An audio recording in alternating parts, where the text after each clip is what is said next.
नमस्कार दोस्तों। लक्षद्वीप इन दिनों काफ़ी चर्चा में है पिछले कुछ दिनों से, लेकिन जनरली ये न्यूज़ में इतना रहता नहीं है, लेकिन पिछले कुछ दिनों से ये काफ़ी न्यूज़ में है। तो लक्षद्वीप देखिए, एक द्वीप तो ये है नहीं, बहुत सारे द्वीपों का समूह है। तो लक्षद्वीप में बेसिकली 36 लैंड्स थे पहले, लेकिन अभी 35 आइलैंड्स ही बचे हैं, क्योंकि एक आइलैंड है वो सबमर्ज्ड हो चुका है, यानी कि डूब चुका है। तो अब 35 आइलैंड्स ही बचे हैं।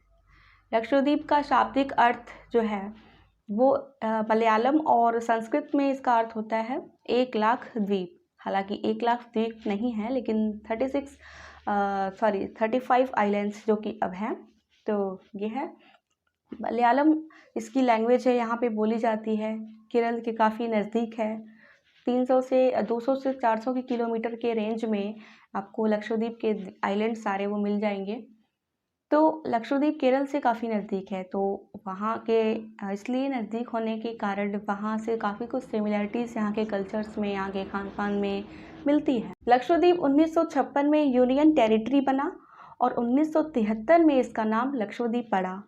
लक्षद्वीप अरेबियन सी में स्थित है और लक्षद्वीप के जैसे ही एक और आइलैंड्स है अंडमान एंड निकोबार द्वीप समूह, जो बे ऑफ बंगाल में स्थित है, और इसका एरिया जो है वो लक्षद्वीप की तुलना में काफ़ी ज़्यादा है। जो अंडमान एंड निकोबार आइलैंड्स हैं, इनका जो एरिया है वो 8,249 वर्ग किलोमीटर है, जबकि लक्षद्वीप का जो एरिया है वो 32 वर्ग किलोमीटर है मात्र। तो ये लक्षद्वीप सबसे स्मॉलेस्ट, भारत की सबसे स्मॉलेस्ट यूनियन टेरिटरी है। यहाँ की जो पॉपुलेशन है वो 65,000 है लगभग, अकॉर्डिंग टू 2011 सेंसस। और यहाँ की पॉपुलेशन में मोर देन 95% वो मुस्लिम्स हैं एंड शेड्यूल्ड ट्राइब्स हैं। यहाँ का जो प्रोफेशन है वो फिशिंग है, कोकोनट फार्मिंग है, और टूरिज़्म भी यहाँ थोड़ा बहुत इमर्जिंग इंडस्ट्री है। लक्षद्वीप में केवल एक ज़िला है जो कि लक्षद्वीप खुद है, और इसकी राजधानी, लक्षद्वीप की राजधानी कावारत्ती है, जहाँ पे इसका मुख्यालय है। और लक्षद्वीप की पॉलिटी की बात करें, वहाँ का जो पॉलिटिकल स्ट्रक्चर है, वहाँ पे कोई सीएम भी नहीं है, कोई गवर्नर भी नहीं है। वहाँ पे लोकल सेल्फ गवर्नमेंट होती है, जिसमें वहाँ का एक एडमिनिस्ट्रेटर होता है, एक एमपी चुन के आते हैं वहाँ से। कुल मिलाकर लक्षद्वीप बहुत ही शानदार जगह है, हरा भरा बिल्कुल, नेचुरल डाइवर्सिटी के साथ, और साफ़ हवा, साफ़ पानी, no pollution, no traffic, human culture और ट्रेडिशन को बनाए रखते हुए बहुत ही शांतिप्रिय तरीक़ों से, पीसफुल तरीके से लोग वहाँ रह रहे थे। तो फिर अचानक ऐसा क्या हुआ कि लोग, वहाँ के जो लोकल्स हैं, वहाँ के जो आइलैंडर्स हैं, उन्होंने प्रोटेस्ट स्टार्ट कर दिया है। एक्चुअली लक्षद्वीप में एडमिनिस्ट्रेटर जो होता है, वहाँ पे किसी ब्यूरोक्रेट्स यानी कि आईएएस ऑफिसर या किसी आईपीएस ऑफिसर को ही अपॉइंट किया जाता था अब तक। लेकिन अब क्या हुआ है, पिछली साल से 2020 से वहाँ पे प्रफुल्ल के पटेल, जो कि बीजेपी के एक पॉलिटिशियन है, लीडर हैं, उनको अपॉइंट किया गया है। तो आप सोच ही सकते हैं, जब ब्यूरोक्रेट्स की जगह पे एक पॉलिटिशियन को अपॉइंट किया जाएगा तो क्या चेंजेस हो सकते हैं, पॉजिटिव चेंजेस होंगे या नेगेटिव चेंजेस होंगे, आप आइडिया लगा सकते हैं। No need to mention. Praful Patel जो कि गुजरात से बिलोंग करते हैं और बीजेपी पार्टी से हैं, तो ये इसके पहले भी ये दादरा और नगर हवेली, दमन और दीव, जो कि ऑलरेडी यूनियन टेरिटरीज थी दो अलग अलग, लेकिन जो मर्ज हो चुकी हैं अब, तो वहाँ के भी ये एडमिनिस्ट्रेटर हैं। और अब ये पिछले साल से लक्षद्वीप के भी एडमिनिस्ट्रेटर बनाए गए हैं। तो वहाँ के एडमिनिस्ट्रेटर जो कि प्रफुल्ल पटेल, उन्होंने एक ड्राफ्ट तैयार किया है, वहाँ पे कुछ चेंजेस किए हैं उन्होंने। तो इस ड्राफ्ट को लेकर काफ़ी विवाद है। अब इससे लोकल्स वहाँ के नाराज़ है। इसमें से कुछ रूल्स एंड रेगुलेशंस हैं जो मैं बता रही हूँ। एक तो इन्होंने बीफ बैन कर दिया है। अब बीफ बैन करना क्यों किया इन्होंने? लक्षद्वीप में मोर देन 60% लोग नॉनवेज खाना पसंद करते हैं, वहाँ बीफ खाते हैं वो लोग, क्योंकि वहाँ ग्रीन वेजिटेबल्स की सप्लाई थोड़ी कम होती है, तो वो लोग नॉनवेज में इंटरेस्टेड हैं। तो ये बैन कर देना उनके ईटिंग हैबिट्स को इफ़ेक्ट करेगा। वहाँ के मिड डे मील से, वहाँ के स्कूल से वो ये नॉनवेज भोजन हटा दिया गया है, तो ये भी बहुत बेकार चीज़ किया गया है। लिक्विड सेल्स को और ज़्यादा ओपन कर दिया गया है। पहले किसी एक रिजॉर्ट पर ये था, अब इसे और भी ज़्यादा 2-3 जगहों पर लिक्विड सेल्स को ओपन करने के लिए अलाउ कर दिया गया है। Prevention of anti social activities, पासा एक्ट, जिसे गुंडा एक्ट भी कहते हैं, तो इसकी क्या ज़रूरत थी? अब वहाँ के लोग तो ऑलरेडी बहुत सोशली हैं, बहुत सोशल तरीके से रहते हैं, तो एंटी सोशल एक्टिविटीज़ वहाँ पे क्या हो रही हैं?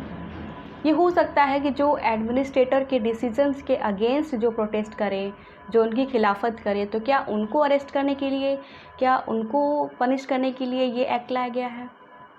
और ये लॉस बड़े स्ट्रिक्ट हैं, इसमें कोर्ट भी कुछ नहीं कर सकता। LDAR, Lakshadweep development authority regulation.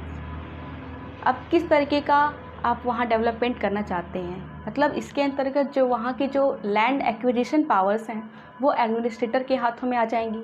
वो जिस जगह को चाहे तो वो खाली करा सकते हैं, जिस ज़मीन को, वहाँ के घरों को डिमोलिश करा सकते हैं, कोर्ट भी कुछ नहीं कर पाएगा। और लास्ट बड़े ये बहुत स्ट्रिक्ट लॉज हैं, कोर्ट इसमें कुछ नहीं कर सकता और आपको सज़ा इसमें जो है 7 से 10 साल तक की, लाखों में जुर्माने हैं इसके। तो इसकी क्या ज़रूरत थी? डेवलपमेंट किसके लिए किया जा रहा है? क्या बाहरी लोगों के लिए या लोकल लोगों के लिए? किसी भी जो देश का डेवलपमेंट है वो वहाँ के नेटिव्स के लिए हितों को सबसे ऊपर ध्यान में रखना चाहिए ना। तो डेवलपमेंट्स ये क्या, कैसा डेवलपमेंट करेंगे वहाँ पे? क्या वहाँ रेलवेज़ बनाएंगे, वहाँ हाईवेज़ बनाएंगे, वहाँ ट्रेन्स दौड़ाएंगे? कितना है, क्या कितना क्षेत्रफल है इसका? सिर्फ 32 वर्ग किलोमीटर। अच्छा, मालदीव की तरह मान लेते हैं आप इसको बनाना चाहते हैं। कहाँ मालदीव, जहाँ 300 वर्ग किलोमीटर जो है उसका एरिया है, और ये लक्षद्वीप से 32 वर्ग किलोमीटर। डेवलपमेंट के और भी तरीके हैं, किए जा सकते हैं। 2 चाइल्ड पॉलिसी, यानी कि जो वहाँ के जो ग्राम पंचायत के मेंबर होंगे वो 2 चाइल्ड पॉलिसी वहाँ पे लागू किया गया है। अगर 2 से ज़्यादा जिनके चाइल्ड होंगे वो ग्राम पंचायत के मेंबर नहीं बन पाएंगे। ये बहुत अच्छी बात है और अच्छा लॉ है ये पूरे देश में होना चाहिए। बिल्कुल, तो वहाँ पॉपुलेशन भी थोड़ी कंट्रोल आ जाती, जो इंडिया का मेन लैंड है वहाँ पे ये होना चाहिए। तो वहाँ पे करने की क्या ज़रूरत है? वहाँ पे इतनी ज़्यादा पॉपुलेशन भी नहीं है, 65,000 सिर्फ पॉपुलेशन है वहाँ की। कोविड केसेस वहाँ इस समय बढ़ गए हैं आज के टाइम पे। पहले जब एडमिनिस्ट्रेटर वहाँ के जो थे, वो जो ब्यूरोक्रेट्स थे, एक IAS ऑफिसर थे, तब वहाँ के जो कोविड प्रोटोकॉल्स है वहाँ पे ठीक ठाक चल रहे थे। वहाँ पिछले साल कोई भी कोविड का केस वहाँ नहीं था। सिर्फ लक्षद्वीप ही मात्र एक ऐसा बचा था जो भारत का क्षेत्र है जो वहाँ पे कोई कोविड का केस नहीं था। लेकिन इस समय आज के दिन अगर आप देखेंगे वहाँ तो 7,000 से ज़्यादा केसेस हैं और 28 डेथ्स भी हो चुकी हैं।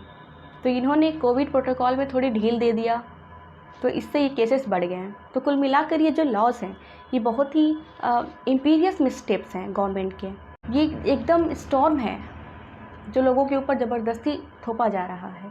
तो आई डोंट थिंक कि किसी कोई भी ऐसे सही कहेगा। कुछ लोग हो सकते हैं सही कहें, और जो रूलिंग पार्टीज़ के मेंबर्स हैं, बीजेपी लीडर्स, जो बीजेपी खुद कार्यकर्ता हैं, वो खुद भी इसके अगेंस्ट है। कुछ बहुत लोग इसके सपोर्ट में भी हैं। लक्षद्वीप एक बहुत सुंदर जगह है, डेवलपमेंट करने के और भी तरीके हैं। अब क्या कर सकती है गवर्नमेंट? ये फर्स्ट स्टेप तो ये कर सकती है कि इस ड्राफ्ट को, अच्छा है ये कि अभी एक ड्राफ्ट है, अगर इस पर ध्यान नहीं दिया गया तो ये लॉ भी बन जाएगा और वहाँ पे लागू भी हो जाएगा। तो अभी ये लागू नहीं है, सिर्फ एक ड्राफ्ट है। तो गवर्नमेंट को ये करना चाहिए कि प्रेसिडेंट को पहले तो उन्हें जो एडमिनिस्ट्रेटर हैं उन्हें रिकॉल कर लेना चाहिए और उसकी जगह पे किसी ब्यूरोक्रेट को लगाएं वहाँ पे। और डेवलपमेंट करना चाहते हैं तो वहाँ पे लोगों की जो कंसर्न है उसको समझना पड़ेगा। क्या वहाँ के लोग क्या चाहते हैं, वहाँ पे किस तरीके का डेवलपमेंट कर सकते हैं। तो वहाँ जो शिप्स हैं, वहाँ के लोगों को मोर एंड मोर शिप्स की ज़रूरत है, बोट्स की अधिक से अधिक बोट्स की ज़रूरत है। तो इस तरीके का डेवलपमेंट कर सकते हैं ताकि जो आइलैंड्स के बीच में कनेक्टिविटी है इंडिया के मेन लैंड से और आइलैंड्स में, तो ये बनी रहे, वहाँ पे ट्रांसपोर्टेशन अच्छा हो सके। तो इस पर ध्यान देना चाहिए, इस तरीके का डेवलपमेंट करना चाहिए। अगर ये ड्राफ्ट लॉज में कन्वर्ट हो जाता है, अगर ये लक्षद्वीप में रूल्स एंड रेगुलेशन सचमुच इम्पोज कर दिए जाते हैं तो ये बड़ा ही प्रॉब्लमेटिक हो जाएगा वहाँ के लोकल्स के लिए।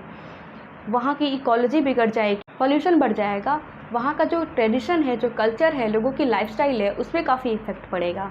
तो कुल मिलाकर बेटर यही होगा कि इस ड्राफ्ट को विड्रॉ कर लिया जाए, ड्रॉप कर लिया जाए, वरना जो लक्षद्वीप के पास जो ग्रीन जोन का टैग है वो भी छिन जाएगा। तो दोस्तों, लक्षद्वीप के बारे में आपकी क्या राय है और इस ड्राफ्ट के प्रति आपकी क्या राय है? आप इसको सपोज करते हो या इसको अपोज करते हो?